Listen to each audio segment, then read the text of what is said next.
for Alter Ego's third hour, a special show today. I have on the line Nicole Lebrasseur. Good afternoon, Nicole.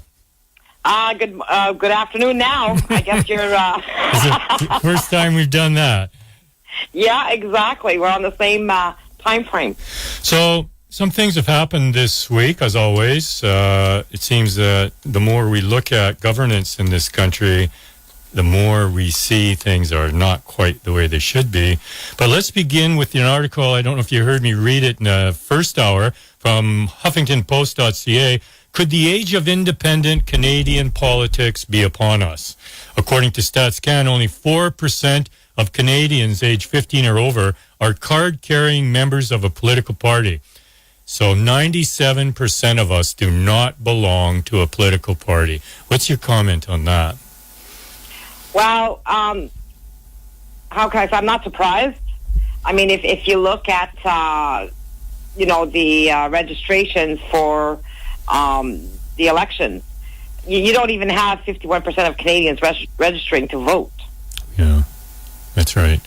Some countries make it mandatory to vote.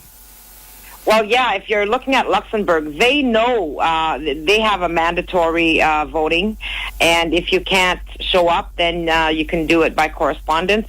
But every vote has to count. Why is that? Because they are the shareholders of the country. Right. I think Australia does too. $20 fine, I believe, if you don't vote.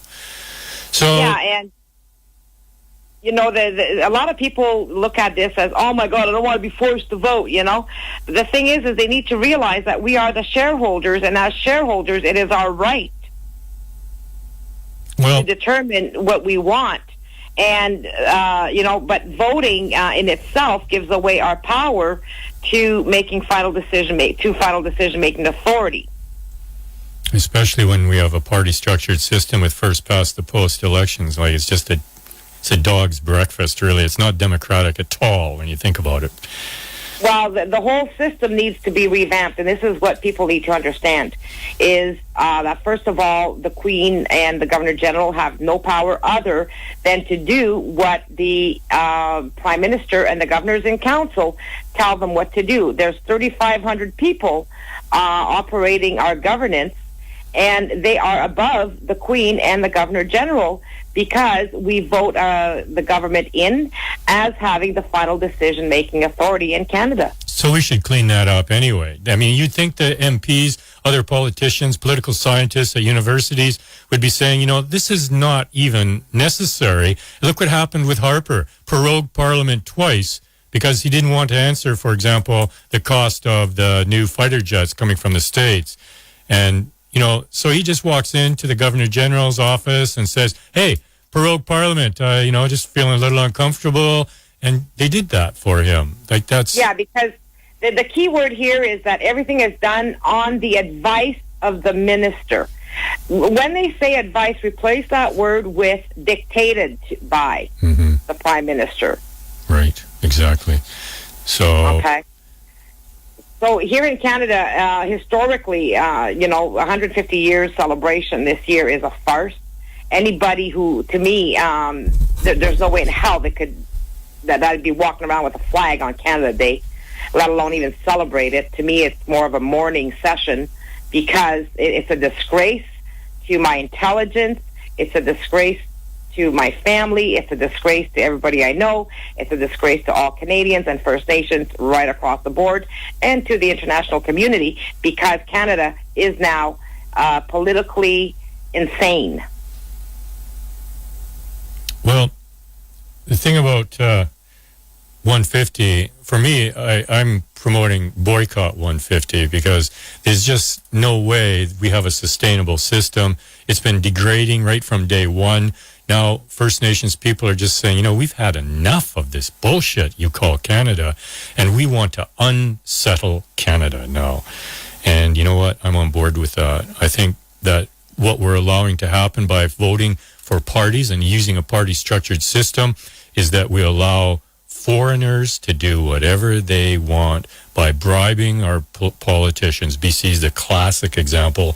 But Trudeau's got himself a Trudeau Foundation, just like the Americans Clinton family had a Clinton Foundation, and that's not worked out. Well, hugely. and now Trump has the Trump Foundation. There you go. So, like, How this many is billions did he just give his daughter? yeah. Well, exactly. The Saudis got a $300 or $350 billion arms deal over a decade or such, and immediately the same day gave the Trump's daughter $100 million for some project she's got going. So, like, pretty obvious. Got a windfall. You said, and the thing is if you're looking at Saudi Arabia, the figures I have is $603 billion.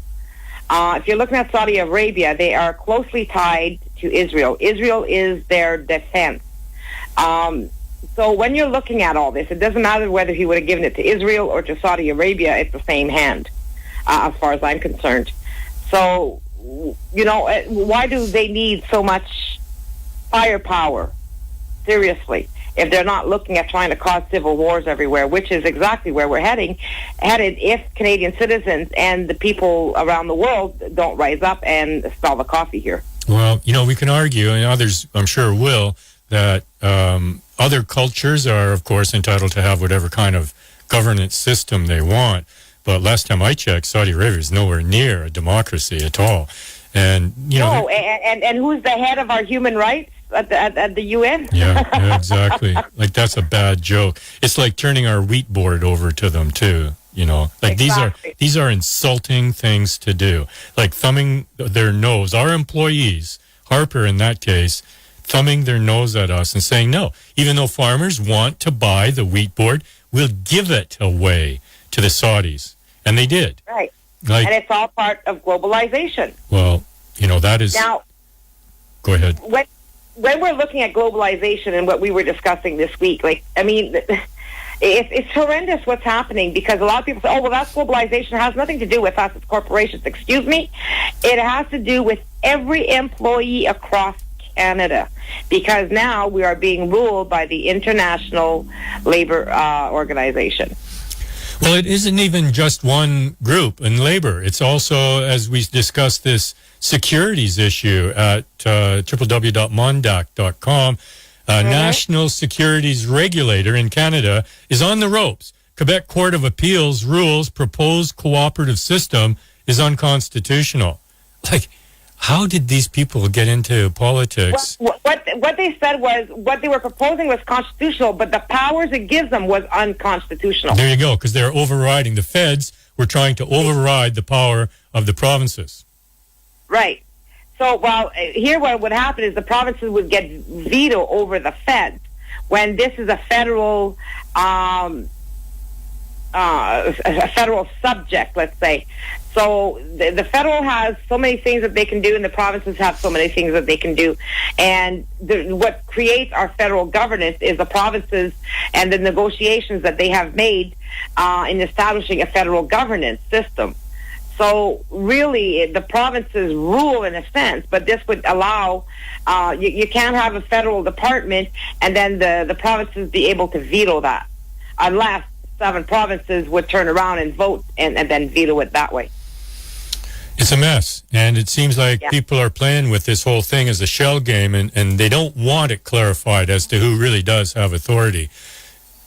Exactly, because this is, the reality would be is that it's the provinces, and the provinces can get together and outvote the federal government. However, you're never going to see that in this day and age, because how many Liberals do we have across Canada in power? We have 8 Liberals heading the provinces. So what does that give you?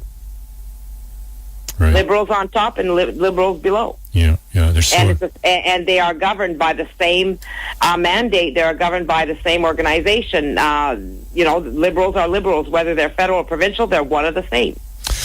So we've just had an election in British Columbia. I mentioned to you that the popular vote was only separated by 0.06%, but with gerrymandering and riding boundaries and all the other adjustments to give you different seat counts, one party got a couple seats more than the other.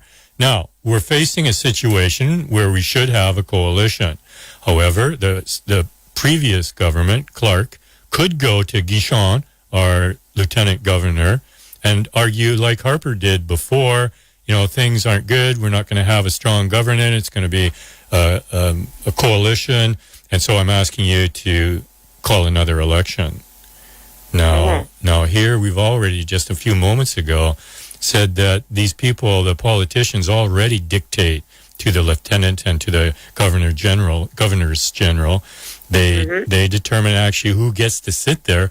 And let's not forget who the governors general presently is. He's a lawyer who was involved with getting Mulrooney off the hook for the Karl-Heinz Schreiber arms deal that he got kickbacks on.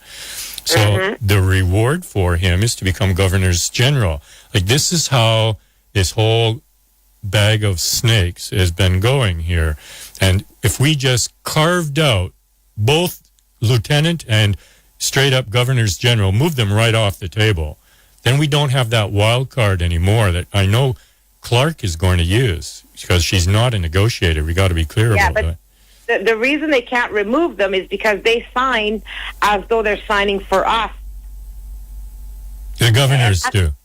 Yeah, the governor generals and the lieutenant governors. Well, that's what they sign as though they're signing for the people. Well, you know that's not true, right? That's just not true, and it never was, because they've been the representative of the crown, which was the queen. Whether you say it's not the queen anymore or not, well, you can unpack that some other time. Why would we have people making statements on video that they've sworn allegiance to a foreign monarch and sworn secrecy, our prime minister has, to a foreign monarch?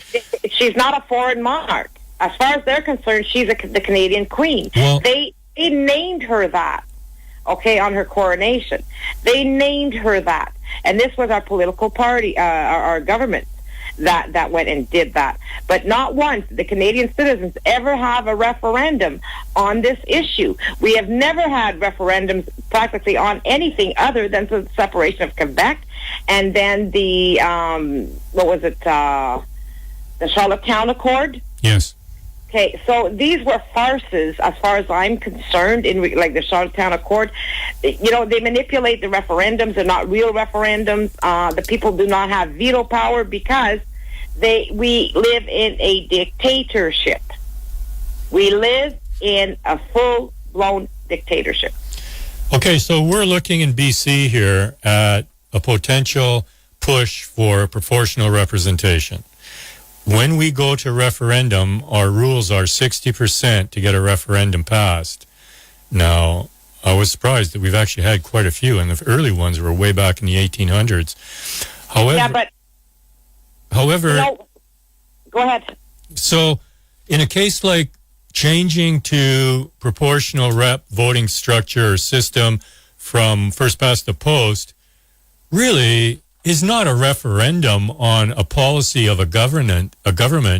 This is something that has to go forward, as all parties are pushing this, and whether they do or not is their lookout. If they don't, then who the hell are they working for? That would be the very next argument the opposition to them should field.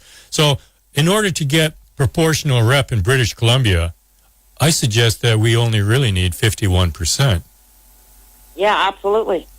And once we start doing that, and if proportional rep gets put in place, it might not be perfect right away. Nothing is. We can start, fine-tuning it, making it work. And then once we have that in BC, would we be able to vote out a lieutenant governor's position? No, because, again, the Canadian citizens, the politicians, do not owe us fiduciary duty.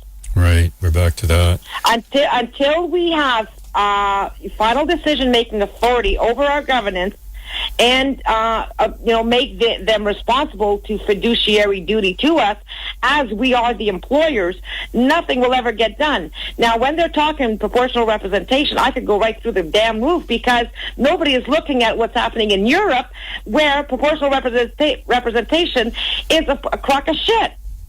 This is not working. Why are people talking about, proportional representation when they're seeing it's not even working anywhere else in the world? Are we that dense? Well, Luxembourg, tell us about that. That has proportional rep, right? Yeah, and it's not working either. They're getting snowballed. These political parties are in bed together. I mean, I can't even differentiate the NDP in Alberta from the Liberals in BC, Ontario, and you can't even tell these people apart. Yeah, you're absolutely right on that. That's the problem. That's the whole problem. So when independents start happening, as they must, when independents start representing their communities and not the party, and communities realize, holy smoke, this person can actually make a motion and can get the support of a group that is not whipped, like the Green Party in BC. But again, if we go with independents and we do not change the status of fiduciary duty, will these independents want to be able to be sued if they don't do a proper job?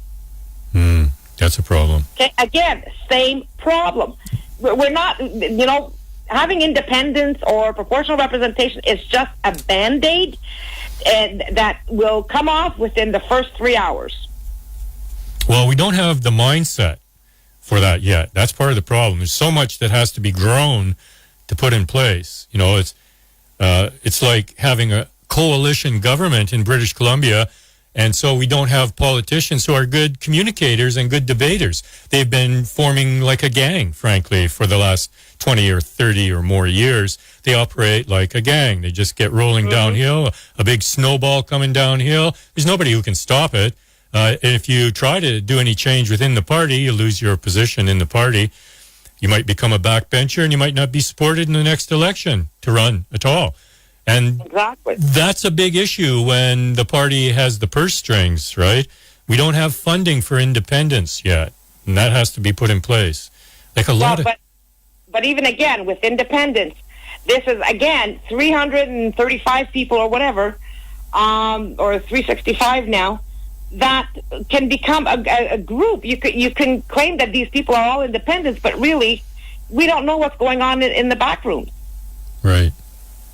Right. So why should we trust one person to make all of our final making authority? Well, we can't trust. It's been proven we can't. The reason it's in that situation right now is that that's a corporate model of governance, right? We have a CEO. So our problem is not specifically political parties. Our problem is our governance. Yes. Yes, I know. It's almost every corner you look at needs to be swept out. Yeah, because as long as we do not have final decision-making authority over major issues, I mean, okay, look at Trump. Take the United States citizens. $603 billion to Saudi Arabia. Come on. Who's paying for this? The taxpayers. What the hell are they doing? Sleeping on the job? They're going to be paying through the nose for this and paying for their own demise. Now, if this were to happen, what would Canadians do? They would ooh and ah and criticize, and okay, well, we'll wait for the next election, and then we're going to have a repeat performance. We've been stuck in Groundhog Day for 150 years. That's about right. Well, and we never learn. What's wrong with us? Well, politics has been made to be, it's the political class, really. When you look at it, look how many politicians are sons of politicians and daughters of politicians or CEO families. Like, it used to be you had a family company. You had a family that had a company. Now what you've got is company families. And the company is the company called Canada. And these company families are the ones running this country. And have been all along. You look at the lists of MPs and the connections they have and how many get other parts of their family get reelected. It's quite surprising, actually. Well, if you'll notice, I sent you another link today, and it's the thing is you've got all these lawyers, these legals, and all of their little associations, and they're turning us into a series of commissions and inspectors and referees now that you're going to have to pass, before you go to court, you have to pass through this commission or this board. And then if that fails, then you got to go to another board. And then if that fails, then you can go to the provincial court. Then if that fails, then you can go to the Ontario, Superior Court. Then if that fails, then you can go to the Supreme Court. Well, what the hell Then I find this link, and this is the Canadian Corporate Counsel Association, and together with the Canadian Bar Association. Here's how they define their work. Now, they go by the CCCA /ACCJE. So if you're looking at this, it says our work, a capital influence, and they've got the a picture of Parliament, right? So strength in numbers. We focus our members' influence in key areas of law with government, regulators, the courts, and media in ways individual lawyers or firms cannot accomplish alone.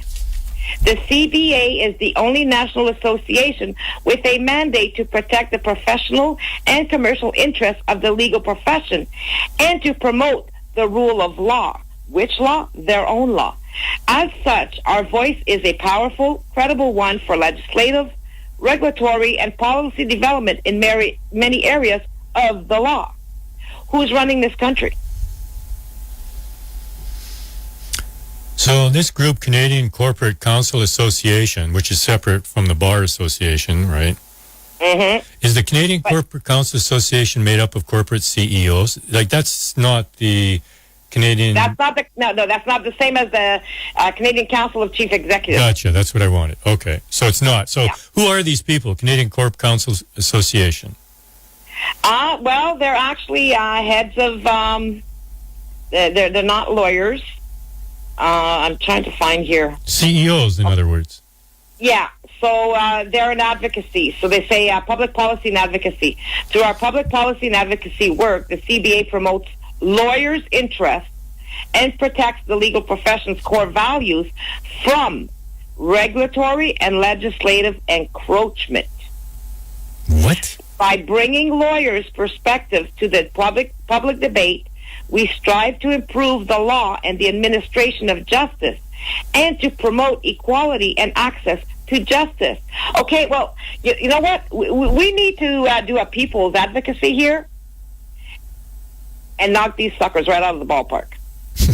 Okay. Well, we started with labor issues. That's what you brought up initially a few moments ago when we started discussing this. Labor issues will probably affect, sooner or later, the largest number of Canadians. And it looks like the feds are going into an international labor agreement with the International Labor Organization, and we're in a kind of twilight zone where some laws in Canada are now superseded by laws through the ILO. And the ILO, what the Supreme Court of Canada did, if you're looking at the union brought a case to court, after going through all the hoops and bounds, finally they get to the Supreme Court, and then the Supreme Court determines that, first of all, the provincial court got overruled. The Superior Court got overruled by the United Nations. I mean, not United Nations, by the Supreme Court of Canada. So when you're looking at our judicial system, if they're doing committees and referees and all of this, and people have to go through these hoops, or even unions, okay, how much time have they wasted? So when you're looking at the amount of money at the cost of Canadian taxpayers, it's enough to want to throw yourself off a bridge, because it's sheer stupidity what is happening, because now you have to wait all this time, go through all these hoops to get to the Supreme Court, and then the Supreme Court turns around now and says when you think you're going to win your case, right, because you have your provincial laws and you have your federal laws and you're gung-ho, you're going to win this case. And all of a sudden, if you don't have your eye on the pie here, that they're trying to bring in and feed everybody at the international level, then you can lose your case because you have not been prepared. Why? Because now some of the employees are now covered under the International Labor Association, because through these trade deals or whatever, or if these corporations are listed as international, let's say you have a chain of restaurants that's going global. All of these people will now fall under the international labor standard. Okay. And, and then the Supreme Court can say, no, all of these judges are wrong, and we feel that, what the ILO is saying is right, and so when it comes to the court case, which the union was doing, was in regards to not freedom of association, and trying to bring that in as a human right. There's a lot of debate there. Is it a human right under your employment to be able to, associate? That part is. So, not striking, though. That's striking. Exactly. What they really nitpicked on words here. Yep. So if you're going to go to court and you're going to file a claim, you better make sure that you explain exactly what you mean. Because now, by saying, okay, they were bringing the freedom of association to court to be debated on, well, freedom of association is one thing. Now, if you can associate, we can't stop you from associating. However, they can stop you from getting together to make plans to strike or to negotiate or to actually strike. So that you're not allowed. But you can, it is a human right at the international level, so that, yes, you have the freedom of association. However, that court case was in that court case, US the National union Security failed Advisor. to explain a little bit more. It's not that it was freedom of association that should have been the issue. It should have been the right to associate and strike, not just freedom of association. Yeah. They aren't meeting for tea. They're meeting for a labor dispute issue. Exactly. So because it wasn't well worded, so who's at fault here? The lawyer, the union, or it's a Mickey Mouse operation, because now the judges and the lawyers were able to nitpick at, okay, well, you guys filed this claim, and this is what you asked. You didn't really explain it right, so tough luck. Yeah. So now, whenever somebody goes to court at the provincial or federal level, they're going to have to damn well make sure that there's not some kind of court cases, that transpired worldwide, and, that they don't know about, because then that creates precedent at the international level. So because we're so far behind the loophole here, in the EU, they've gone to court. They've had these battles already. There's a lot of work being implemented there, and this is a cash cow for lawyers, okay, and the federal and provincial court system. This is a cash cow for everybody, and especially the corporations, because now at the international level, it's like with Ontario Hydro. Now we have an international corporation who is able to sue Ontario Hydro because of the Profit program that resells itself to the Ontario citizens who actually own Ontario Hydro 1, which was Ontario Hydro. So when you're looking at that now, because of these international trade deals, the Ontario citizens are being hogwashed into paying huge sums of legal fees, and because of this international lawsuit that this company is using to saying that, because we resell to our own people, we are discriminating.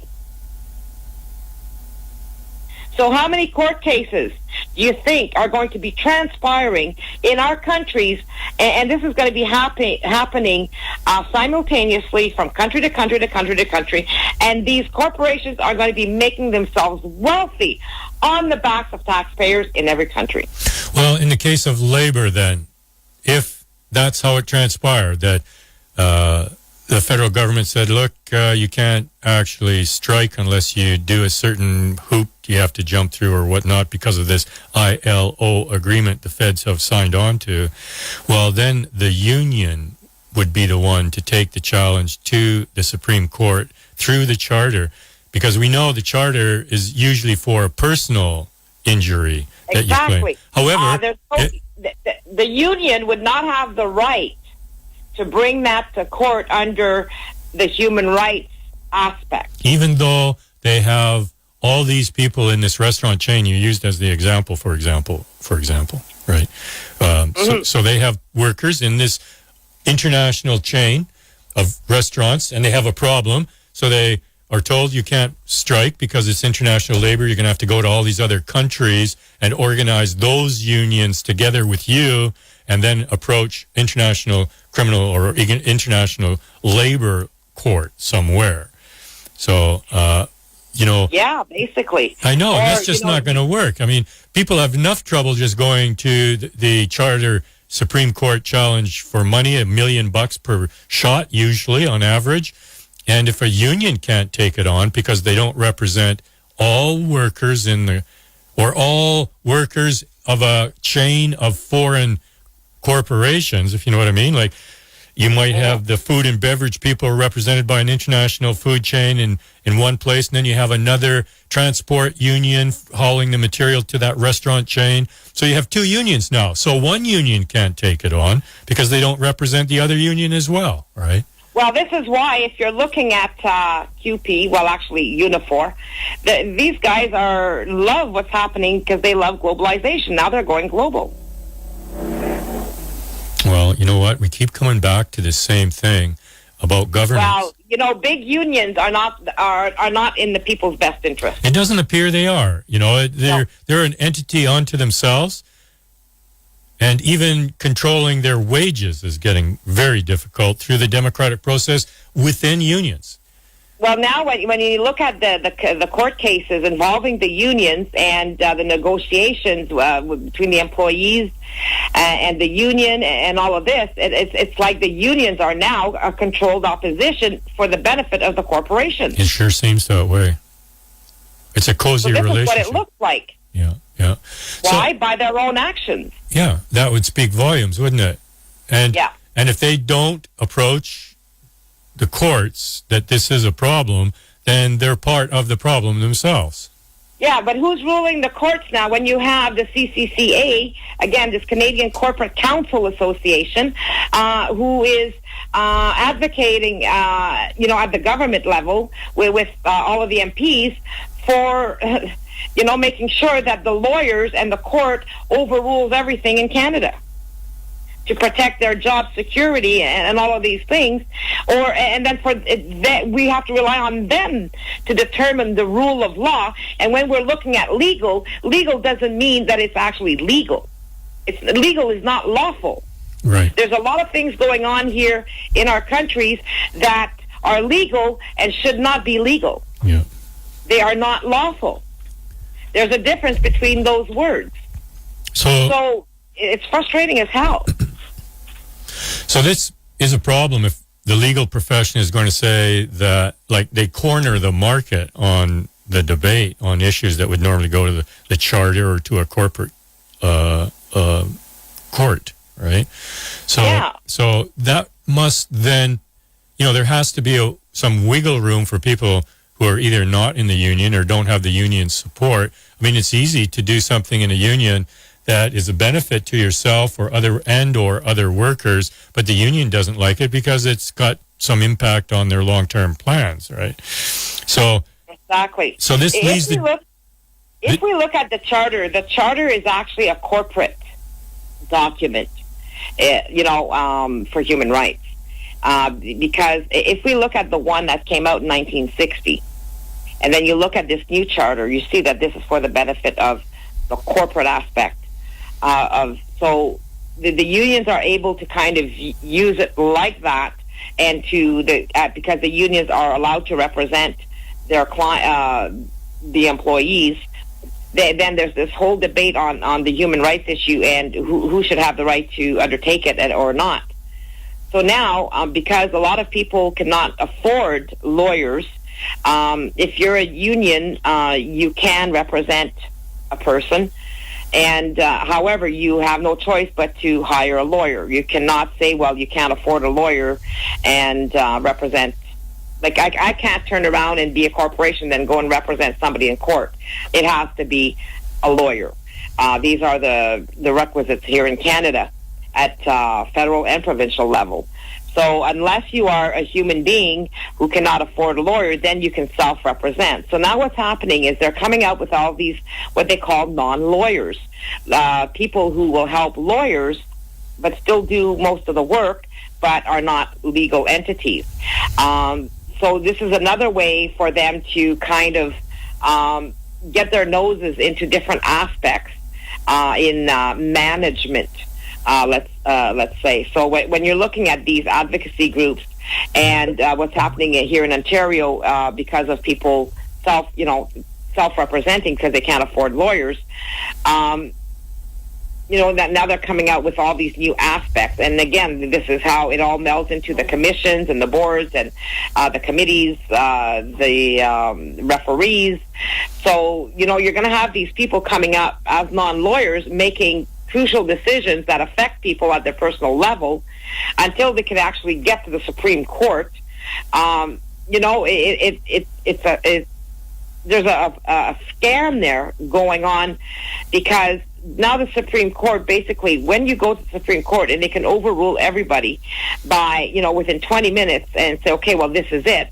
And so they've just turned around and said that all of these avenues, using the non-lawyers now, and then using the committees and the boards, and then getting to the provincial court and then to the federal court, well, the Superior Court, then the federal court. All of these things, I should say the Supreme Court, all of these things are costing Canadian taxpayers money.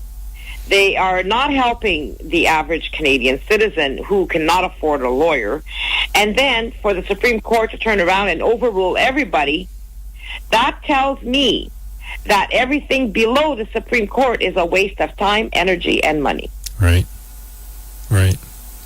Why are we going through those hoops for what? When we try to call for a lawyer to represent an employee, most of them will not look at the employees. They want nothing to do with the employees. They work for the corporation. That's right. Or the union. Well, they're both corporations, so... Exactly. Yes, I know. That's a real stinker of an issue. You have to actually leave the union to hire a lawyer to get settlement on your job. And once you do that, if you do beat your employer, they're probably going to be pissed off enough to say, well, your job's no longer available if you want to go back to court, So it becomes like an end game, really. Yeah, so, we're damned if we do, damned if we don't. But the bottom line here is there's no amount of Band-Aids. There's so much corruption in our country, from the legal level to the healthcare level to the military to, none of these, we're sending off our own people to fight in corporate wars. They're trying to instill us into civil wars. When you're looking at all this and what's actually transpiring here, it's all done by design. How? Bait and switch tactics. Or like another gentleman, called Trudeau, Turncoat Trudeau. I really love that one. But it's not just Trudeau, it's everybody. People need to stop pointing the finger at one and look at the entire scenario here. Yeah. We don't need a military in Canada to hold us hostage. We have 335 MPs doing it. Well, a good point on that. I think it might be slipping as I'm thinking, though.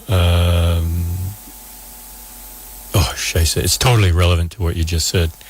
And it's recent. Oh, yes. The Parliament voted not to have GMO labeling on food. Not to have GMO labeling on food. All the Conservatives MPs in Parliament voted not to have GMO labeling.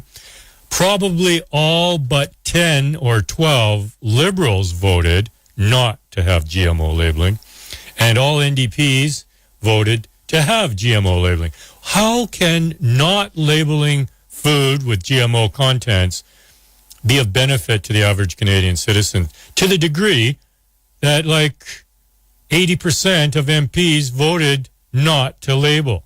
They're not working in our benefit when that happens. No, and if you look at the NDP, again, controlled opposition, right?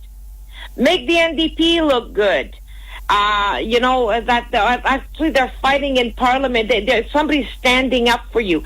Again, this is false, because if you look at the NDP in Alberta, she is no different than all of the other Liberals in Parliament. Yes, and while you look at our Liberal Clark government, they're more like Harper's Conservatives. In fact, they have many of Harper's Conservatives employees working for the provincial Liberals here.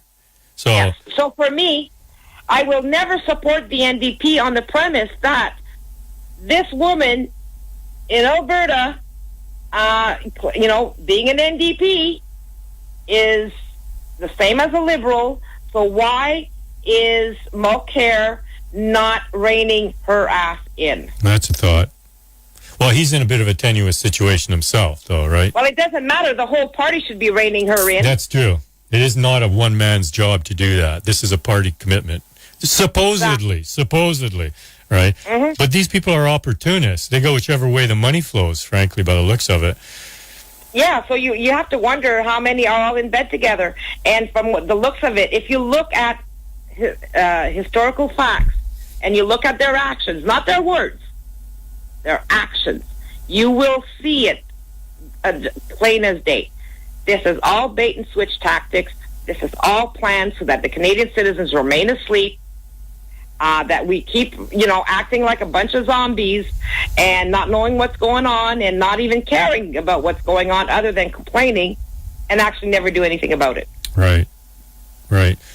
So, I'm a good complainer. That's, one of the strengths I have, I think, as I'm a super critique. And it's not that I'm never... We all are. We all are. Yes.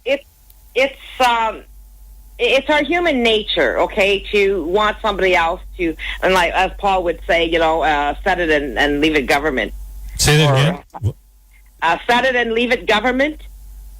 A lot of people say, okay, like my son would say, Mom, this is what we pay them for. They're paid to do all these decisions, and people just want to wash their hands of having to do decisions or whatever, or, and it's like they're scared of responsibility. Well, they'll have no problems having a pissing contest, but when it comes to politics, oh my gosh, that's taboo. Don't talk to me about politics. Well, for a country that's supposed to be free, we are far from being a free country. That's right. And when we get into political discussions, everyone's got a different reason for why we are not a free country, a different reason for why we don't get GMO labeling, or why we still have open net fish farms on the Pacific coast, or why the tar sands have been allowed to cause so much health harm to First Nations downstream. Yes, and why are First Nations neglected? Because our government does it on purpose. If you're looking at these people, why are we sending millions of dollars everywhere else into the billions? If you look at Israel, why are we forking out so much money to Israel and neglecting our own people here? I know. It's shameful. It is. And for me to call myself a Canadian citizen, that's an illusion. Yeah, I hear you. I'm starting to have challenges with that myself. And 150, the celebration is really starting to put the pressure on about, be honest with yourself. Is this working? Is this going to get better on its own? And it isn't. It's going to get worse. No, and it's not. I've been going through, that national securities regulation. Okay, this to me was maybe what they're trying to do is constitutional, but what their powers is what is unconstitutional. So when we're looking at corporate law and all of these things where employees will be affected from the internet by the international level, now you're looking at they're almost trying to take away our jury trials and all of these things. So how many times have you heard of court cases by jury? Yeah, exactly. So, a lot of our court cases are done by non-qualified people who are now holding a person's life in their hands. If you're looking at a municipal board, they are a farce. And it doesn't matter whether you're in Caledonia or in Toronto, Ontario, or anywhere else, or in BC or in New Brunswick. These boards, again, they're our corporations are self-regulating. Our governance is self-regulating. There is no oversight on what these lawyers do, what the judges do, what these board of directors do. Where the hell is the oversight? The oversight needs to come from the Canadian citizens, and where the hell are they? Well, they don't have an entry point. We can't have an entry point. It's because we're too damn lazy to do anything about it other than flip our lips. Well, I'm not sure it's laziness. This is a debatable issue. I think it goes back to what I said earlier, that it's such a convoluted situation we face in Canada and probably other jurisdictions as well, that when we start talking politics, somebody else always throws up some new bit of detail that blows what you thought was your understanding out of the water. And it's because there is such an incongruency in this so-called democracy. At every turn, there's a point that gives corporations what they want. Yeah, but see, where I come from, when I talk about laziness, it's the, okay, let's just look at the headlines from the HuffPost or from the New York Times or whatever. They just look at the headlines and then they make their assumptions and then they move on. Nobody really looks at the underlying reasons behind everything. Even when they go to court, they don't even have a clue as to what they need to be ready for in regards to precedent. A criminal case, you're something's being done criminally. You go to the police and they'll say, "Oh no, we don't think that there's a criminal investigation worthy there," and they shoo you off. Well, once you start looking at the facts and the precedences, I mean, I worked on, right now, if you're looking at underage santé research, I wear many hats. But underage santé research, what we're doing as non-lawyers, being a research company, I'm trying to put the word out there that before you go to court and litigate, or self-represent and do all this, or before you even go and ask the cops about filing a criminal charges on somebody, you better damn well make sure that when you go in there, you have all of the information with you. Because this was the difference between a woman getting her justice, through forcing this government in Ontario or the police to actually look at a criminal case. Because they want you to go civil. Why? The lawyers make more money. The courts make more money. And then the cops get paid and do nothing. So, and vice versa. They don't want to be bothered with this. So when you're looking at, something that will affect your life, or you're being used and abused, look at precedents. Look at other people. The thing is we're not the only ones being done these things to us. It's happening worldwide. Now we can look at precedents around the world. And, when you go to court or you need to look into a criminal investigation, then you're prepared. So, but the laziness, again, comes from people not doing enough reading and the laziness of not being informed. As soon as you see that there's a small problem, why don't people keep looking into it to see the reality of what's going on? It's a good Maybe question. That problem doesn't even exist. Yeah, I hear you. Well, they say not many people read books as they used to in just, a few decades ago, that we have these sound bites from television. They're all quite compacted. And as you say, Facebook is 100 words is about an average, or even a large posting on Facebook. Yeah, it would be a very large posting. Yeah, like there was this court case, okay? They had a jury trial, and this was for a guy that was trying to sue for damages, because he got hurt in an accident. So he requested a jury trial. He got a jury trial. Okay, so anyways, here it says the injured person in this case, Alan Mandel, suffered injuries from a car accident that occurred in 2009. While contact between the vehicles was found to be slight, the injured person claimed he suffered substantial physical and emotional injuries, including severe and chronic pain. So now, one of the reasons they say that an Ontario judge admits jury trials exist to keep damage awards low for insurance companies. Okay? So if you go to a jury trial, they're not allowed to tell the jury how much they can give award a person or any of this. So here it says that the trial of this action was heard by 6-member jury over 12 days. Following deliberations, the jury awarded the plaintiff only $3,000 for general damages, pain and suffering, and nothing for past or future income loss medical care, and housekeeping costs. It is perfectly clear that the jury believes that the minor contact between the vehicles cost Mr. Mandel only very minor injuries, and it awarded him very modest damages accordingly, which is what Justice Myers said. Now, despite this modest award, the plaintiff will receive nothing to compensate him for his injuries. This is because of the statutory regime that governs damages awards in car accident cases.